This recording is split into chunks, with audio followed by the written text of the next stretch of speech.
Ya Allah ya Rabbi, aya jelema pelit makan jelema pelit mah bakal didaroakeun teu beres ku batur. Ingat ka dongeng Abah we, dongeng Abah teh akan aya jelema boga gudang barang. Sok dipalingan bae ku jelema teh. Geus ka ahli hikmat, geus make herder geus dipalingan keneh bae. Tah, ieu kumaha ieu carana bebejakan ka Abah. Kieu jadi ieu masyaallah boga gudang-gudangna tuh barang dinya dipalingan teh beres-beres.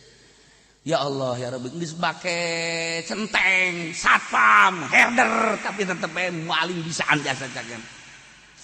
Geus deui kos kitu mah ulah cara sedekah bae. Sedekahna ka dinya bae ka urang dinya. Sedekahan ge insyaallah mah. Loh, kieu kurang kumaha nya. Ih, hayu geura ge. Sedekahan insyaallah mah. Dilaksanakan dagunya sedekah kayak saminggu deui kadieu sedekah bener bae hebat.